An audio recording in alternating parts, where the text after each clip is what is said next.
Welcome back sa Pilipinas News. Ang aming trivia question kanina, alam nyo ba na may Chinese name pala itong si Michael Jordan? At ito ay si Xiaodan. Xiaodan. At kung anong connect nito sa balita, mamaya abangan nyo po. Oo, abangan nila yan. Kasi may ano dyan may kontrobersya dyan di ba? Eto, may tanong ako sa iyo, partner. Pag sinabihan kang anong paki mo, ano yung isasagot mo doon? Parang ang sungit naman yata ng tanong na yon. Pero mga kapatid, kaya po yan tinatanong ng aking partner, isang negosyo ang itinayo para pagkakitaan ang bawat bitaw ng linya na yan. Kilalanin niyo po ang mabuting balita ng Anong Paki Mo Boys. Anong paki mo? Sa panahon ngayon, ano na nga bang halaga ng piso mo? Ang bariyang yan, meron ka na raw tagalaba, tagahugas, tagabayad ng kuryente, tagatabas ng damo, o kasamang mamalengke. Yan ay sa tulong ng Paki Boys sa halagang piso per minute. Service deluxe ang atid sa'yo. Joke to dun sa iba, no, na ito ang piso, humanap ka ng kausap mo. We really had somebody who called us para lang meron siyang kausap. Ang ideya ng negosyong ito, nagsimula lang sa mabuting usapan. Tumutoma raw kasi noon ng tropa ni Jeffrey na magkatamaran silang bumili ng yelo. We just wanted somebody na who would do the errand for us. After 5 years, halos 400 na ang errand boys. Ang dating tambay na si Chris, may racket na ngayon. Pinakuha po ako ng siopo po dito sa may Caloocan. Ito yung orasan na laging bit-bit ng mga errand boys. At dito rin pinagbabasihan ng mga customer yung kanilang piso per minute. Hindi rin to nagagalaw o nabubuksan para masigurong hindi nagagalaw yung oras. Isa sa mga suki nila ay si Nena, na madalas walang oras magpunta sa laundry shop. Mabilis sila mag-deliver kahit anong papadeliver mo sa kanila. Kaya sa mga tulad niyang busy, just give them a call. At ang sagot nila, anong paki mo? Zai Feniza, News 5. So dapat dyan multi-talented ka. Kasi kung sabihin sayaw o mag-show ka, kailangan gawin niyo yan. Very interesting. Eto naman, ako sabi nga, hindi biro magkasakit lalo't wala kang perang pang-ospital. Ngayon, mas dadagdagan pa ang problema yan. Binawasan kasi ng 40% ng PhilHealth ang kanilang binabayarang share sa ospital para sa mga nagkakasakit na miyembro. Sakop ng PhilHealth rate cut ang 23 medical procedure gaya ng C-section o cesarean. Sabi ng samahan ng mga pribadong ospital, kung di raw tataasan ang share ng PhilHealth, malamang sa mga pampublikong ospital pupulutin ang mga miyembro nito. At ano nga partner, kanina pinag-usapan natin ang impeachment trial at naalala ko lang, no, higit kumulang 1 buwan pala sa trial ay yaman lang ni Corona ang pinagdedebatihan. Tama yan, partner. Talagang binubusisi nila kayo, di ba, nung simula yung SALN ni Corona na sinasabing questionable. And speaking of SALN, pinag-aaralan ko nga to, partner, dahil may bago ng form ng SALN. Nalilito nga ako ng konti dito. Inilabas ng Civil Service Commission ang bagong version ng SALN na ito. Hawak natin ngayon, pinapakita natin. Yung mga differences, di ba?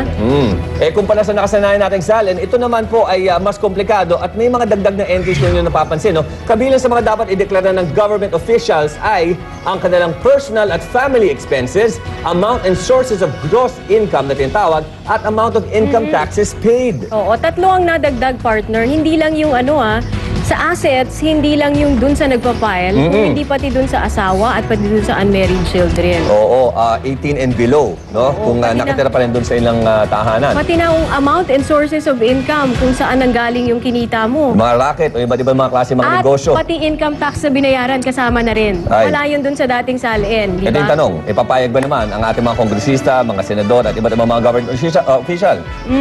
Ito meron ding tumutuligsa dito at mismong Senado ang tumutuligsa dyan. Pati si Manong Johnny Enrile natuwa dito. Kaya nagkasundo sila na wag muna daw ipatupad ito. Yon, sabi nga nila, mukhang malilito lang at mas lalo daw mahihirapan ang ating mga public officials sa pag-fill up nito.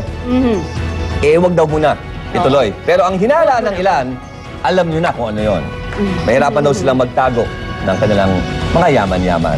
So ayun nga, ang ending po natin dyan sa huli ay napapayag nga na hold departure order muna dito sa bagong SALN. Hindi ibig sabihin hindi na ipapatupad. Hold lang muna. Ayan. O dito muna tayo sa susunod nating balita. Meron tayong good news. Lalo na doon sa mga gustong magtrabaho abroad. Oo.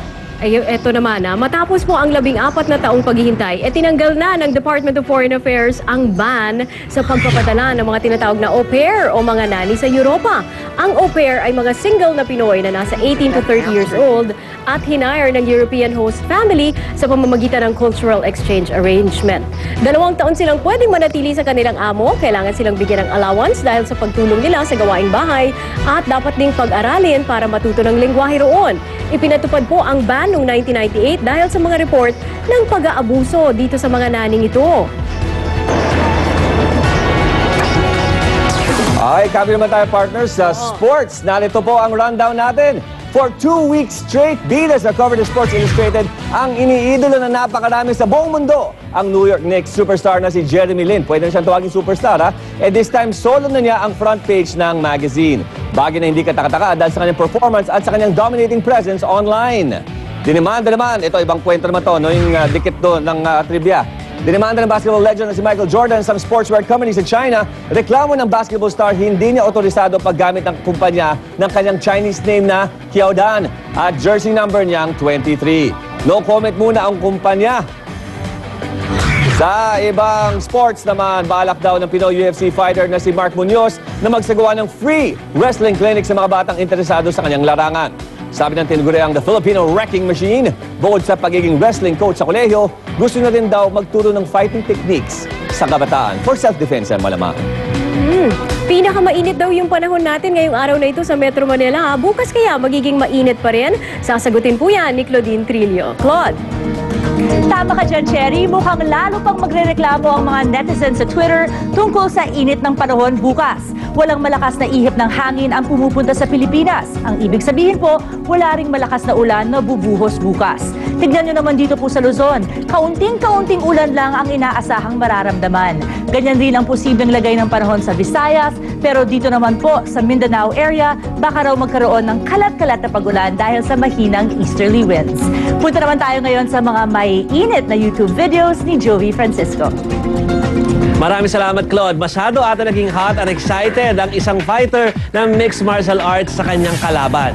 Sa YouTube video na ito po, may kitang sinubukan ng fighter na tirahin ang kanyang kalaban gamit po ang flying kick.